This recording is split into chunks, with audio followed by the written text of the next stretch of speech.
Welcome back, guys. Since it's Mental Health Awareness Week, I thought we'd actually work on a rock that was going to be in line with the week. So we have this rock here. I'm just going to place that up in the corner, which will go under, which says just breathe on it. It's in line with the kindness rocks that I talked to you about last week. The actual very start of the movement worked with rocks with messages on to people. Now, these messages were all little phrases that were to make people smile and make their days a little bit more easy, and just hopefully uplift them. Now, I have another 4 down here with examples, which I'll show you all at the end. I'm not going to be painting all of them, but since the ink takes a little bit of time for me to dry before I go on to step 2, I will show you a couple of the other blends. And I'm working with alcohol ink today, so a couple of safety tips, especially if you are doing it with kids. It is a solvent, so work in an aerated space, and adults do the bit I'm about to do for them. And also, if you're working with alcohol inks and you do mind your skin getting at all dyed, please wear gloves. I'm obviously not, I don't care. This bit, try not to get on your skin. And other than that, yeah. So first of all, I've also laid something down on my surface because it does run under the rock, and it's something that I don't care that gets messy. I used to clean up my paints all along, so I'd advise doing that as well. So the first thing I'm going to do is cover my rock in this, which will allow the inks to blend. So this is the bit that, as I said, adults, you want to be doing. And these dyes are messy. They will dye clothes permanently. So if you are letting kids play with them, make sure they're in clothes that you don't mind getting messy. Because, yeah, don't come blaming me if they got messy. It's not something I'd let my son play with, just simply because they would make a big mess and it would remain, unless he was in his complete scruffs. So you start by just putting dots on. Well, for this particular one I did anyway, so this is what I'm going to show you. I started with a nice vibrant pink, but I deepened the colours afterwards. So I just put a few dots all the way over, and then I deepened them with the blues. So I got a nice deep blue, rich. Now I'm using contrasting colours here, because obviously we mix blues in with pinks. We're going to make a nice purple shade as they bleed, as you see. The solvent is what's making that lovely bleed occur. And this is another one you really can't actually go too wrong with. Each pattern you do will be different.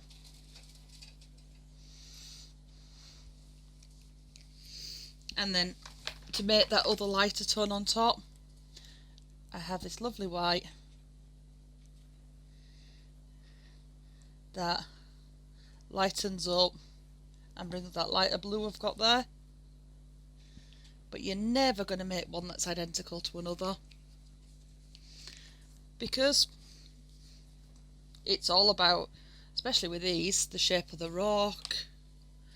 And then we've got purple as the final colour. I'm going to run a bit down the side there, run a bit across here, and how it drips, how much comes out at that time.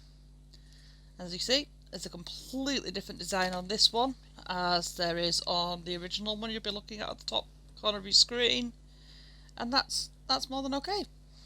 So while that's drying, as I said, it's going to take time to dry.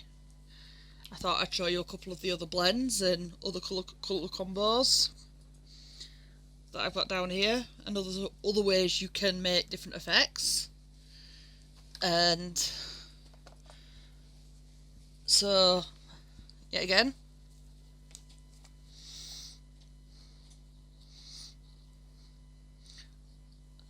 cover your rock with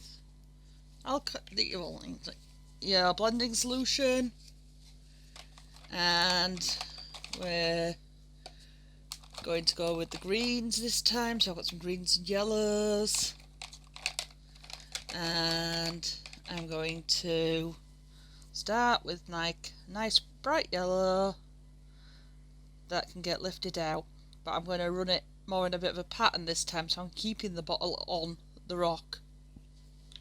You see, this time it's not in spots, and I'm going to use that pattern with the green. I'm going to run it in the bit where I'm not going to use that green because I haven't opened that green.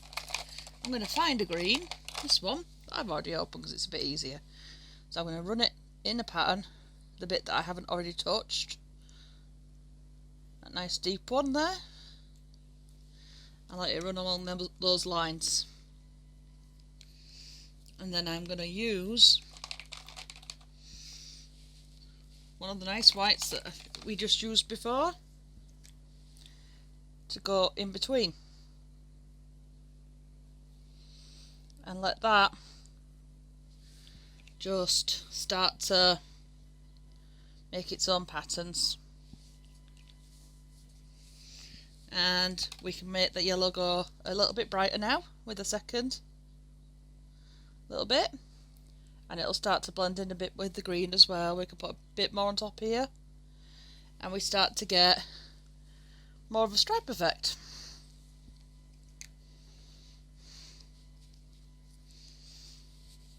And we've got our reds, which are really kind of cool to play with, because we can make what looks like fires fallen on the rock and dried, very like a lava effect if you use your very rich reds. So reds and oranges. And you will notice that I am using whites a lot. It does break up your colours, and they do just split them up a lot. So I've got my oranges here. So I'm going to line my oranges down first. I'm going to line a couple of lines and a couple of dots on this, because lava is something that flows. So if you're going to do that kind of effect, do it like a flowy effect. And then we're going to go and find a very rich red. So I've got scarlet here. That's quite a vibrant one that's gone on us. I have got a rich one, it just decided to hide from me. Here we go. Add a bit of that on too. And then we can add our white in as before, because that will yet again pick out some other colours that are on there. And if we're going for a lava stone effect, you'll see again starting to look like it's flown onto it. And that's starting to dry. It's still got a couple of wet spots. And as always, make sure you are covering this fully, but hands away. And the one I've got here is blues, and I went for a very water-like effect with that one, and that was sticking within one kind of colour theme, so I went with giving it a wave-like effect as you drew. So I started with just the lighter colours again, and then slowly darkening with a swirl.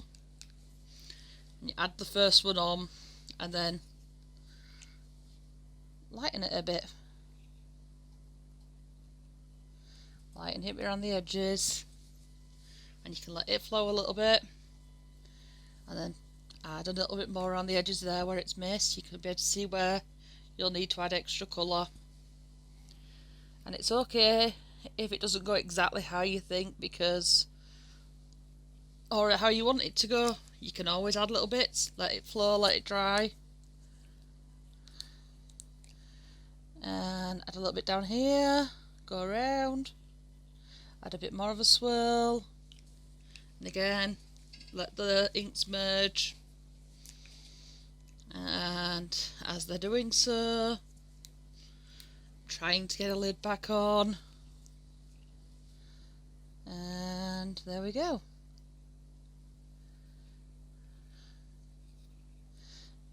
And there's a little bit of a watery effect. And you see that one's pouring down more like a waterfall than a swirl because the rock's not as flat as the others. So one of the reasons why I try to pick the flatter rocks to do this kind of work. And the last one I'm going to do, since that one is nearly dry, I think I was about right picking 5 to do this,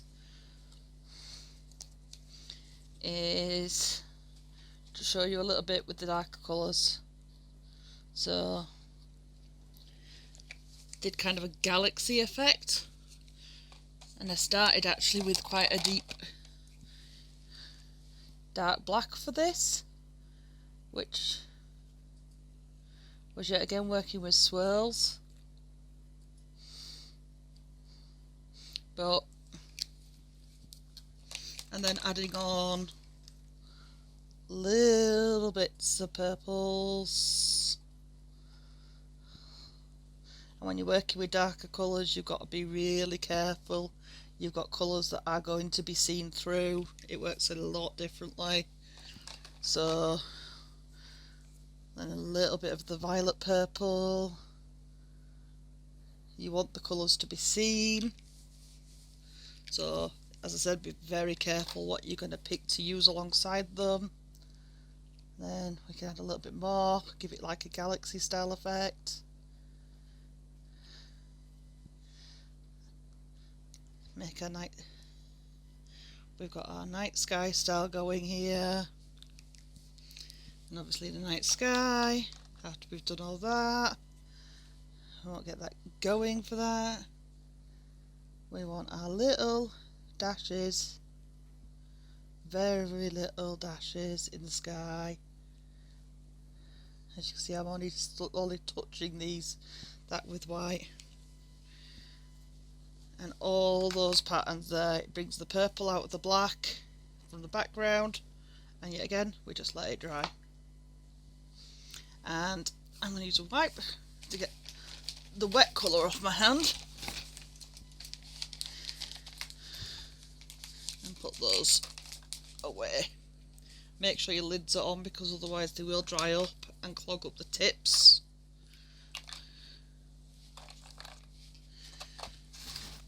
And that's just no good. As you can see, you've got some beautiful patterns on all of them. It's the purple one I'm working on today, but I will show you a bit more up close to how these have all turned out. And I will put a picture up on Instagram of all of them together as well, so you can see a bit more up close of how they all do look. So we're working on this one, and yep, those colours have come out nicely. You see how they've all bled into each other. We have a really nice pattern there now to work with. And right, so I'm going to get a little bit of tape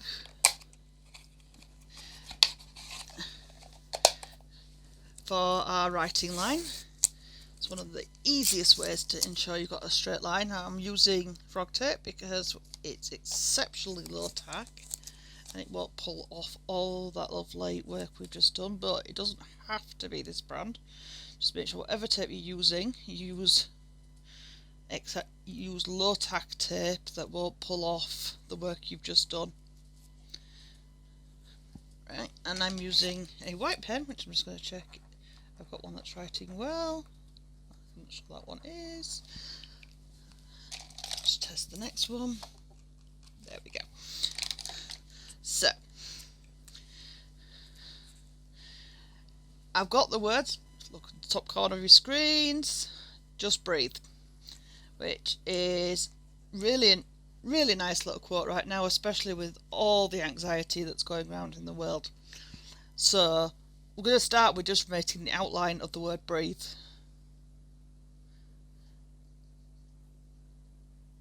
And it's a lot easier if you just start with outlines, and you may get some bleed through, as you can see in the top corner.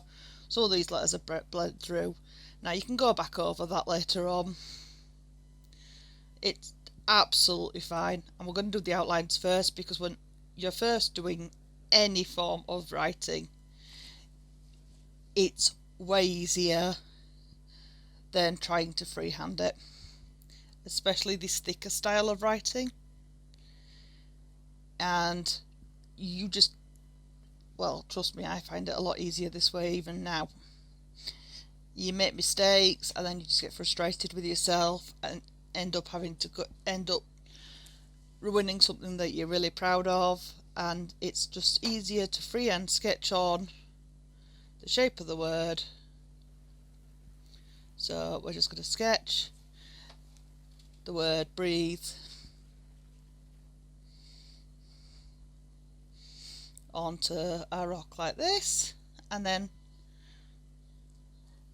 we've got a really nice starting base.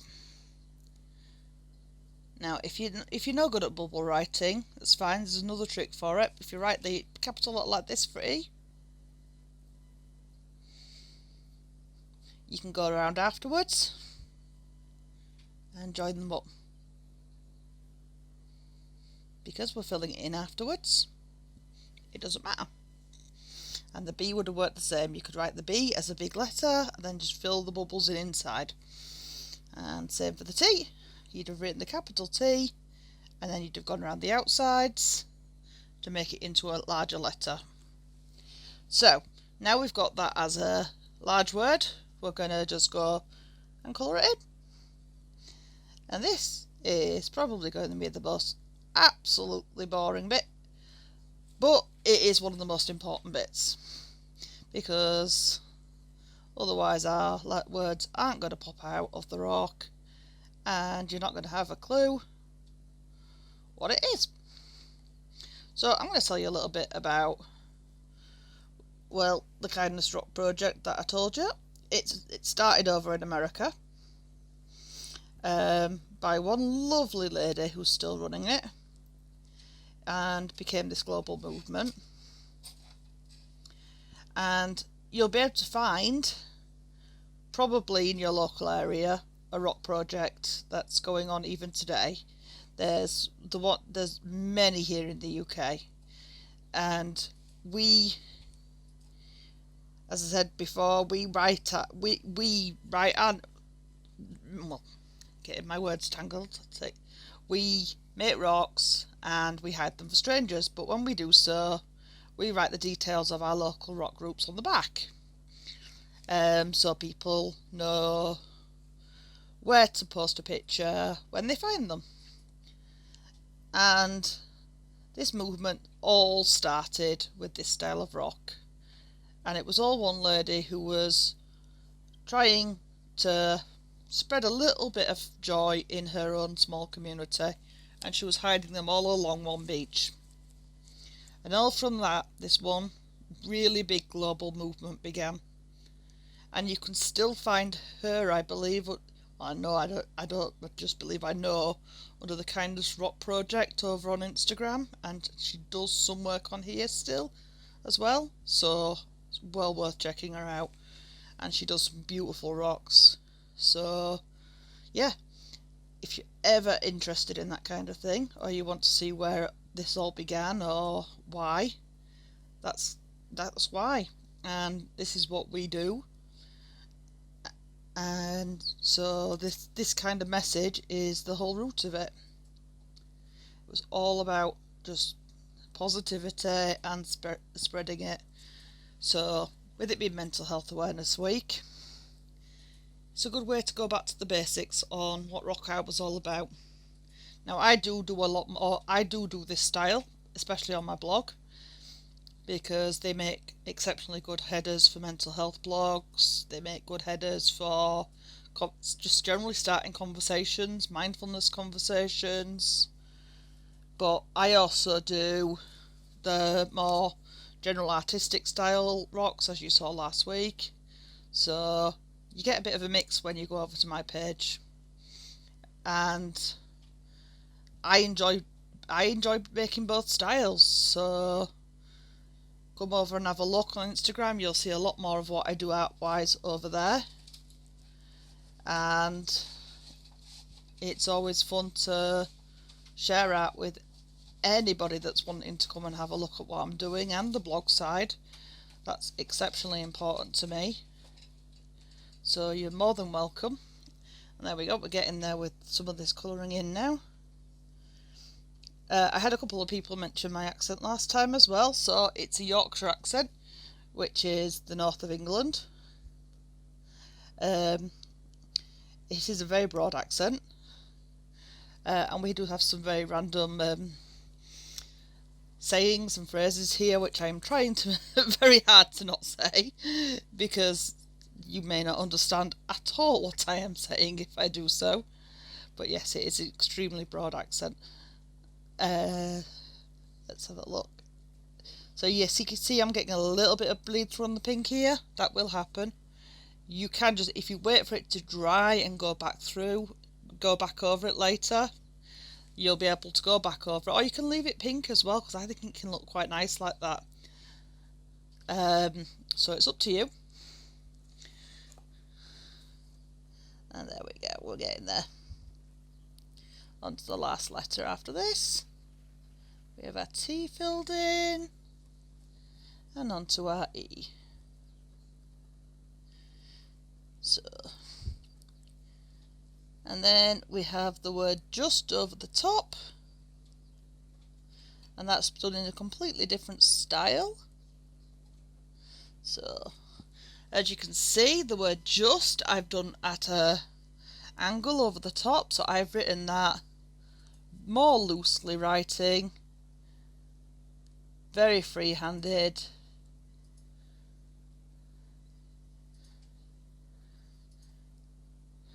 Diagonally over the top of the B. So now we're pulling this tack off very carefully, even with it being low tack, you don't want to rip it. And you'll have a nice straight line for your word to be written across. There we go. So, as I said, we want to go over those letter differences later on. It's absolutely fine. Next we're going to do our little dandelion that is at the bottom, which is a nice little simple stylist drawing, same pen, where are two lines like this, and draw them to the bottom, and just a couple little marks like this in it to give it a little bit of depth. And then see across the top, we can just go over and give it a nice little shape for, there we go.